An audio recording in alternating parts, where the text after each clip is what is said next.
Hey, everybody. Thank you so much for joining us tonight. My name is Melody McAllister, and I'm so glad you could be here. I try to have a chat every Wednesday, and you can find it on Facebook, Twitter, and YouTube. You can also catch the replay on these same channels. I want to give a special shout out to the Alice Keeler Teacher Tech and Thrive in Edu Facebook communities. Tonight, I'm here with author Sarah Grunder Ruiz and her book, Loveless and Fancy Ships. I love this story so much that when I finished, I immediately found her on Instagram and asked her to be on my chat, and thank goodness she said yes. Loveless and Fancy Ships is more than just a love story. It's funny and extremely thoughtful. The main character, Jo, is about to turn 30, and there's a list of things she wants to do before she turns that big 3-0. There's also a hot yacht chef and a quirky BFF that helps her through some of those items. I don't want to spoil all of it.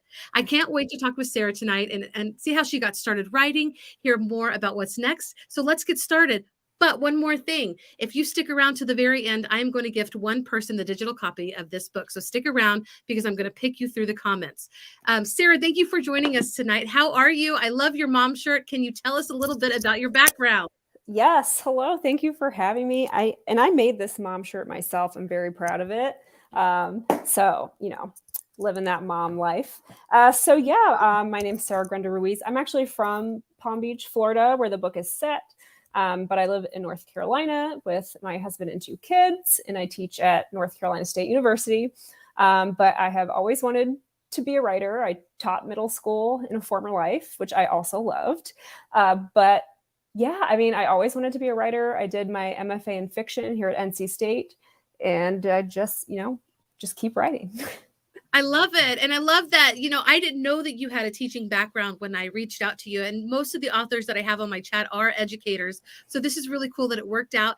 I want to say hi to my friends Eric and Rochelle, and to Facebook user. I don't know who that is, but thank you. And she loves your shirt, or he, I don't know. They love your shirt. Very cool. Yes. Thank you. A little bit. I have my cool mom. This is actually my favorite mom shirt. And Aaron. Hi, Aaron. Thank you for joining. Yes, I'm so glad that you're here with us. So is this your first book, Loveless and Fancy Ships? It is my first published book. I did write a novel before. It was my MFA thesis, and it did get me my agent, but nobody bought it. And then I wrote 100 pages of another book that my agent did not like. And then I realized, actually, I hate this book too. And I kind of had this panic. I was like, oh no, my first book didn't sell. My agent hates the thing I just tried to write. What am I supposed to do? And I actually read the book Big Magic by Elizabeth Gilbert. And I had tried to read it before, and I was like, what's all this mushy gushy stuff? And this time I read it at the right time. And she talks a lot about how books, stories find you, and they're either right for you or they're not. And the next week I started writing Loveless and Fancy Ships, and I wrote it in 3 months, and we sold it 7 months after I started it. And now it's in the world. That is so cool. I'm actually going to drop the link and say hi to my friend Barbara, who joined us. It's so good. She's another author as well. Hey, Barbara. So that's really neat. It's kind of it's probably feeling tragic when you were writing your manuscripts and they weren't, accepted like you wanted them to be, but you kept on going. So what motivated you to write this story? Were you basing it on your real life or any sort of experiences? Yeah, so the real seed of the story had nothing to do with the yachts. It had nothing to do with romance at all. So when I was younger, I don't remember this. I was very young, but my cousin passed away when he was 12. And that summer, my mom is the fun aunt in Florida. So everyone comes to Florida, and my mom's we're going to the beach, museums. And the summer after he died, his siblings came to stay with my family for the summer. And it's always just really stuck with me how my mom has described that summer as being your typical fun summer in Florida with your aunt, but also this kind of really intense grief that comes out when you least expect it. So that always really stuck with me. And that was the seed for this book. Though I do have to say, Jo was initially going to be a teacher because that's what I knew. And I needed her to be able to have time to spend with her nieces. But my sister was a yacht stewardess. And one of my friends said, oh, you should give a character a job that your sister has. It's so unique. And that's how the ships part came into play. That is really cool. Rochelle says, always love your, oh, thank you, Rochelle. Yes. I mean, I'm so excited to have Sarah on tonight. Thank you, Rochelle, and everybody for tuning in. And every comment is you're getting closer to that digital copy. You can smell it. Um, well, so did they read the book? How did they respond? Yeah, so my mom actually beta read the book for me a little bit. I actually told her, I almost like asked her about the idea when I thought of it, because it can be a touchy For subject. sure.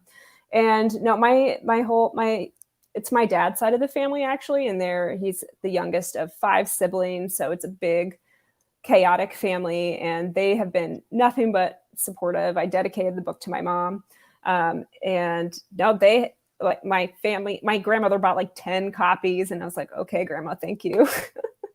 They bought it in like every format. So no, they've been really supportive of it. Oh, that is wonderful. I'm glad to hear that. And especially because, and I love that you shared, that you had written 2 before. And, this is finally the one that came, and it's probably something you feel so proud, like a child, maybe not a child, but how does it feel? Every book.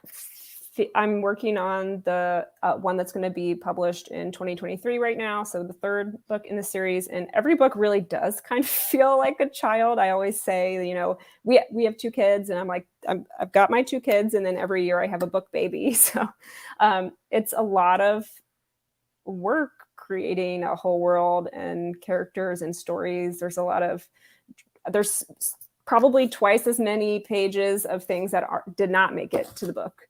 And that's been true for every book. So it feels like I write them in about 9 months. So it feels kind of like giving birth. For sure. And what is your writing? I know you share this on your Instagram, and I love following. I'm actually going to drop the link to your Instagram as well. But what is your writing process like? Oh gosh, it is very, I'd say it's more intuitive now. And I talk a lot about my writing process on Instagram, which is my main platform. So I'm always vlogging my day and my stories. But typically I get a seed of an idea and I kind of write around it. I work very closely with my beta readers, who are my 2 best friends from college. And I'm always voice noting them ideas. I really immerse myself in a story. When I'm at this stage of a book, the book I'm working on now, I'm almost halfway done with it. I will write a chunk, and then if I feel something's off, I will revise it and take 2 steps forward and then 1 step back. Every night I listen to whatever it is I wrote earlier in the day. So it's very much, living in that space. And just like I like to say to a lot of writers, when you're working on a book, when you're revising, always look for the right change and not the easiest one. And that can be hard because it's never fun to delete an entire chapter that took you 3 days to write. Right.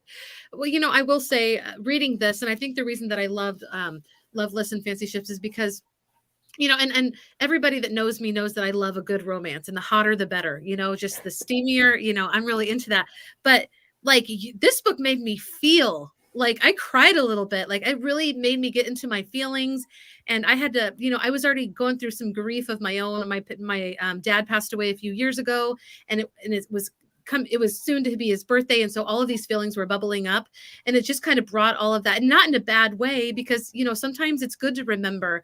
And even when it's sad, like those are the kinds of feelings that, like, for a writer to be able to communicate is just, to me, amazing. It's miraculous. Has anybody else given you feedback like that?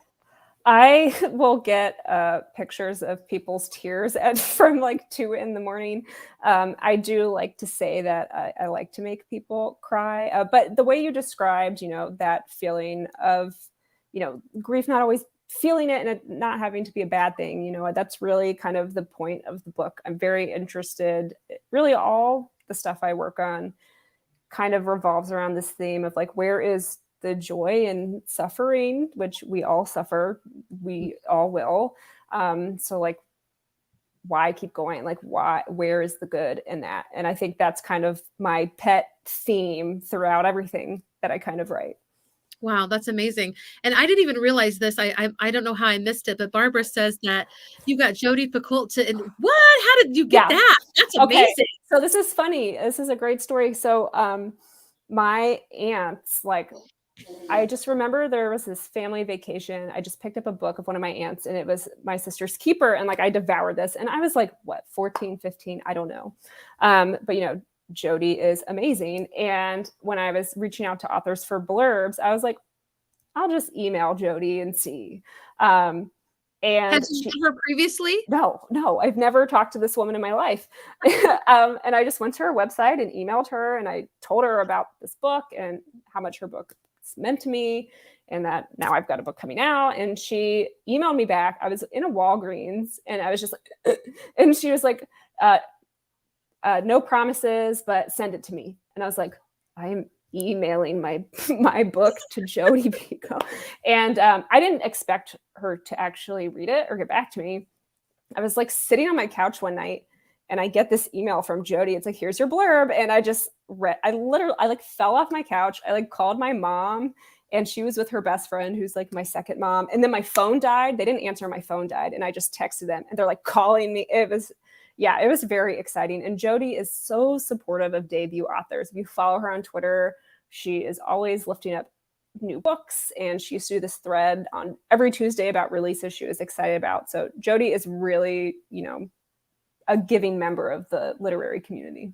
I love that. What an exciting story. And Yep. Barbara, thank you for doing, I just liked, I liked the cover. I bought this at probably like a Hudson News at the airport. And I thought, oh, this looks like a book I got to read. And so I'm so glad I picked it up, but that's a really cool story. So we're going to talk about your next book coming up. But before we do that, do you mind reading some of your Sure. And I always like to read part of chapter 2 when they're at Mitch's.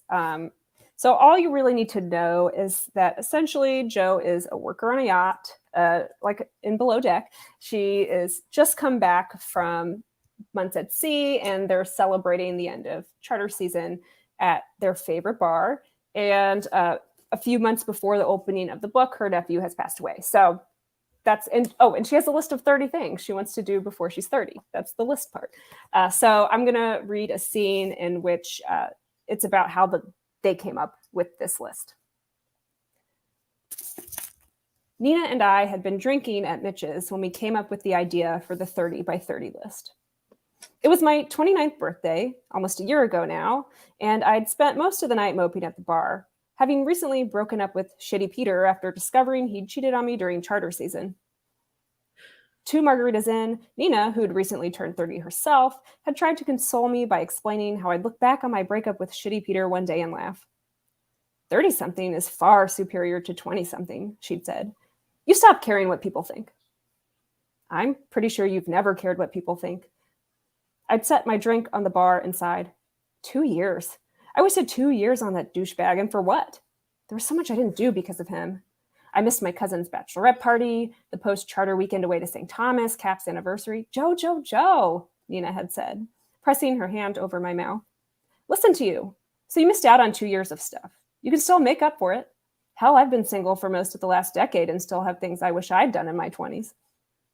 I pried her hand from my mouth. Like what? I don't know, like going to Burning Man or Coachella.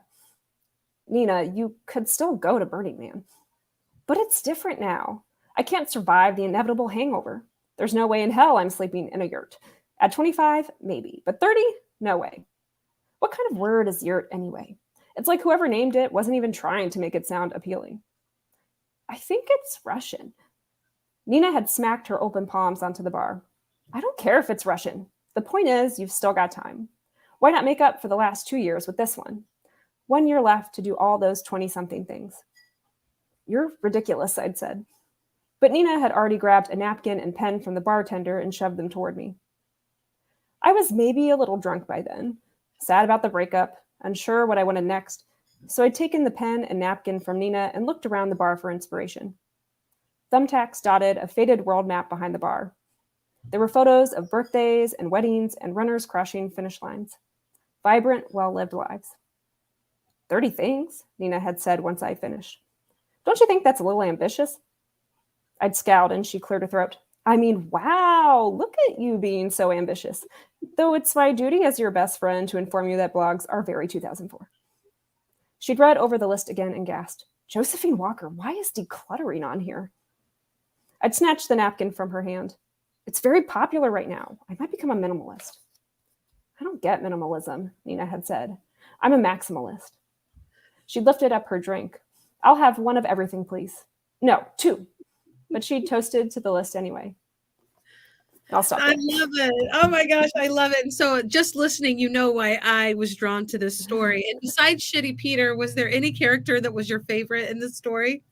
Oh gosh. I mean, well, here's the thing that's really interesting is that Shitty Peter was actually still with Joe. Like they were in the initial drafts. He was a character on the page, and I had to rewrite 80% of the book when I decided to cut him. But I mean, Nina has always been a fan favorite, also a favorite of mine, obviously. And I would say Grayson was the character who surprised me the most with how important they became and how much I love them. But Grayson is basically me when I was 12, except more athletic. Awesome. Wow. I have to say that Nina's my favorite. And even I felt like after reading it, I felt like being more quirky. And I did not realize until today, I had trouble, like, which mom shirt am I going to wear? I didn't realize I have like 20 or 25 shirts that I could have chosen. I just, and I'm getting them made by other people. I'm not just buying them at stores. Like people are making me mom shirts, but I loved that you put so much fun and quirky into something that's also very serious and thoughtful. I was so excited when I finished this book that I literally tried to find you on any social. I'm so glad you did. Me too, and I'm just so glad that you said yes. I'm like I was surprised. I love to talk. Yeah, and that's funny because actually you're very active on your Instagram, and you kind of started something new about talking about your writing community. Tell us a little bit more about that. Yeah, so I am 100% an extrovert. I also have ADHD, so I just talk constantly, and the internet is a great void for that when real life people cannot hear you or do not want to. But something that I wanted to try is to start a Instagram live series that I'm doing this summer. It's called That's the Butts Live, which comes from a line in the book from our lovely Nina. And it's all about the sucky parts of writing. And because I'm an educator, I do care a lot about teaching people the behind the scenes of writing, because I think there is this misconception that it's very mysterious and magical, and you sit down and you like type out beautiful words, and that is not at all what the process is. It's very messy. It sucks. I like to tell people to embrace the suck, because I think a lot of people who want to write don't, because they're comparing what they're typing as a first draft to a finished book, and they're not the same thing. So I begged a bunch of my lovely author friends on the internet. I just said, who wants to do, I just basically put out a call for this idea, and so many people said yes. I had to turn people away. Wow. Just for writers to share about their sucky writing. The first episode was last Wednesday. I've turned it into a podcast too, which you can find on my Substack or through my website. Okay, or on Apple Podcasts, anywhere. And instead of having an author for the first one, I actually invited my beta readers to do a conversation with me, just to talk about the process, because they see every draft. I share a lot on my Instagram, but they really see it all. And it was so fun. We had a blast talking about my bad drafts and really talking about memories of some bad points from both Luck and Last Resorts and Loveless and Fancy Ships. So I think it's really fun. My next live is next Wednesday, and it's with my very favorite author, Sarah Hogel, who wrote You Deserve Each Other, Twice Shy. She's got another book coming out in October that's really fun. And we're going to be reading selections from our dead drafts, so books that did not sell. Oh, wow. I love that. And that's on your Instagram. So cool. Yeah. I'm going to flash that up on the screen really quick. Just again, I'm a little bit more active on Twitter, but I'm trying to get that Instagram in. So, and if you didn't catch it, Sarah really did say it's the butts. That's what it's about. It's the butts. And I love that. I love that so much. And, there is a lot of that in writing. So it's great to embrace it and know that everybody is struggling a little bit. Do you ever have writer's block? That's a tough question. So like writer's block as a like mystical thing that keeps you from writing, I don't necessarily believe in. When I'm having a hard time getting words on the page, for me, it's either I'm burnt out and I need a break, or there's something wrong. There's something not right that I just haven't figured out. So it's a problem to solve more than waiting for inspiration. I think if you wait for inspiration, you'll be waiting a long time. Yeah, I write a lot, and I want to, you know, I feel like when I get my writer's block, it's usually because what you just said, like my brain is just, I need to take a break and chill out, sometimes for a few days, and Yeah. let it come back to me. But my ideas come to me when I'm, you know, going to the bathroom, when I'm in the shower, never when I have a pen or somewhere to type. So I know it's very inconvenient, honestly. That's why I pretty much always have something near me that can hold ideas, because they will be there for, like, I was up at 1 last night. My kid woke me up, and then I just had this idea for this scene. I'm like, oh, really, right now? And I was like, I'll remember it. I was like, no, I won't. Grab my phone, and I was just like bleary-eyed trying to type it out. Was it good? I'm not sure. We'll find out when I look at it again. So you didn't, like, you put it in there, but you haven't written it yet. It's just a way to hold your idea. No, I typed out kind of a loose draft of the scene I was thinking of. I don't know if I spelled anything right, but we'll find out. That's awesome. That is so cool. Okay, again, if you want to join Sarah as she talks about the it's the butts, the sucky part of writing, make sure to follow her on IG. One of the things that I saw that you posted this week that made me laugh, because, and you share about your ADHD, but you said, you made a comment like, so what if people think you're annoying? At least they know who you are. Yes. Yeah. It's very strange to be a human on the internet, especially when you have something to promote, like a book, which is like, here's my whole heart and soul in a few pages. And I am constantly worried that I'm annoying people with my social media because I post a lot. But I just try to tell myself, you know, if they're annoyed by me, at least they know who I am. And, you know, they were never my target audience anyway, if they don't like my content. I think it's funny that people would be annoyed in the first place, because if they follow you, then, you know, do people send you things that are irritating? Like, do they send you weird comments? No, they really don't. I think it's just authors in general are kind of self-conscious people, and then you put them on social media and it's like, but I think for me, it was more weird to think about what people in my real life would think. I think I'm pretty much the same in real life and the internet. I don't share my entire life. Obviously, I don't like share my kids' faces or anything. But like wondering, like, does everyone think I'm like a narcissist because I'm always talking about my stuff? But my friends are really great. No one said anything, but I think that there's always going to be some sort of doubt For sure. in your brain.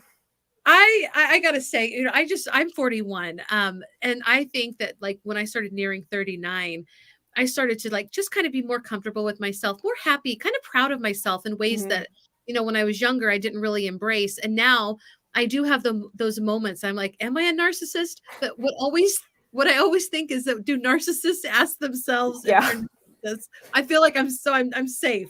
If you haven't Googled, am I a narcissist? You probably don't live in 2022. Right. So tell us, what is coming next for you? Oh, I'm so excited. So the next book, it's been done forever. It comes out August 9th. It is called Luck and Last Resorts, and it is about Nina, who we get to see a peek of in this scene. And man, I don't know. When people ask me, like, what's your favorite book? I always say Luck and Last Resorts. I know, I wrote it, so, you know, it's kind of like a faux pas to say, but I just really adore this book. It takes place during charter season. It is very angsty, but it's a second chance romance on a yacht. It's forced proximity. They're on a boat together for 4 months, and Nina has this on again, off again friends with benefits relationship with Ollie, who is the chef on the Serendipity before our love interest, the hot yacht chef of book 1. And he basically shows up for charter season 2 years after he's quit and says, we're either together for real by the end of this, or I am going back home to Ireland for good. We are done. And this has been 10 years of like on and off. So They also have a secret that I have been keeping for 2 years, and I'm so glad advanced readers copies have started going out because I get the wildest How do I get to DMs. be on that? We'll talk. You can email my lovely marketer. Maybe she can hook you up. I would love to be. But yeah, all I will say is chapter 4. I have a whole highlight on my Instagram that just says chapter 4, and it's people DMing me once they finish chapter 4, and it cracks me up. It's hilarious, but it was so worth it to hold the secret in for so long. Oh my gosh, now I'm dying. Like, you're doing a great, I'm dying. I want to know. I'm going to actually drop the link in the comments to pre-order, and it comes out in August. Just under 3 months now. Oh my gosh, you have to keep, oh, and I want to put pre-order. Yes. And tell us again what the title is. It is Luck and Last Resorts. I like L titles. And I'm working on the 3rd book in the series, which is called Last Call at the Local, but that doesn't come out until 2023, but that's where I've been living in my head. Wow, I can't even imagine. So Love Lists and Fancy Ships came out just a few months ago. Mm-hmm. I'm just gonna butcher this. Luck and Last Resorts comes out in August, 3 months. And then do you have the title to your next book? Yes, Last Call at the Local. It takes place in Ireland, and it is about Ollie's brother. Oh, okay. I actually went to Ireland for book research a few months ago, and that was really fun. Nice. I love that. And so do you feel like every time a book comes out, that's going to be your favorite book? It's tough because by the time the book comes out, the next book is pretty much done. So I'm curious to see who is going to win out with between Luck and Last Resorts and Last Call at the Local by August. In the next 2 months, will the 3rd book be my favorite? It's growing on me a lot. Yeah. Well, okay. Here's the thing. Whenever you want to come back, you come back. I'll probably like buy all of your books, but if you ever want to send me one to be a beta reader, I will. I've done it one time. I've got to do it for another author.